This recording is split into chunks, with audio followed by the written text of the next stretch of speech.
நேற்றைய தினமே கீழடி குறித்து தெளிவாக விளக்கமாக கழகத்தினுடைய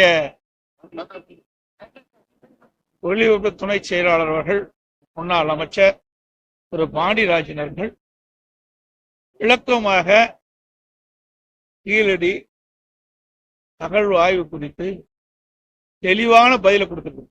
மீண்டும் என்ன பதில் நம்ம கொடுக்க வேண்டியது? நேரத்தே எல்லாமே கொடுத்துட்டோம்.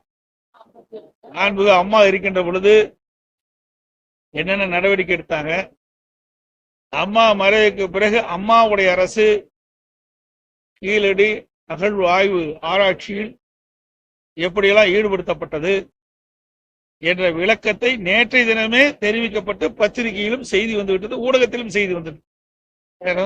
அதே போல முருகன் பக்தர்கள் மாநாட்டுக்கு மாவட்ட நிர்வாகி ரீபாஸ் போட்டு மறுபடியும் வேண்டாம் அப்படின்னு சொல்லியிருக்காங்க. முருகன் பக்தர்கள் மாநாடு, அதாவது ஒவ்வொரு அமைப்பும் அவர்கள் விருப்பப்படுகின்ற தெய்வங்களை வழிபடுவது ஜனநாயகத்தின் உரிமை. அந்த அடிப்படையில்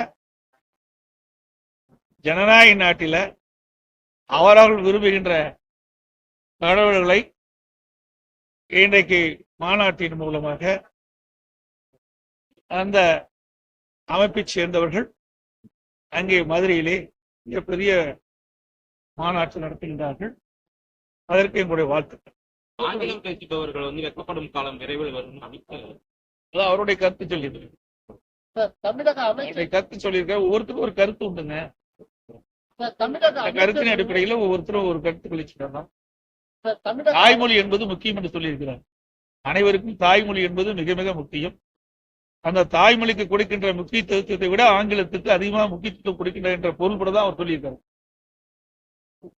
தமிழக அமைச்சர்களும் முக்கிய நிர்வாகிகளும் பாத்தீங்கன்னா தமிழக அமைச்சர்களும் திமுக முக்கிய நிர்வாகிகளும் பொதுவெளியில ஆபாசமான பேச்சுக்களும் ஆபாசமாக சித்தரித்து பல சமூக வலைதளங்களை பரவச்சு இந்த மாதிரியான நிகழ்ச்சிகள் வந்து அதிகமா நடக்குது. அது எப்படி பாக்குறீங்க?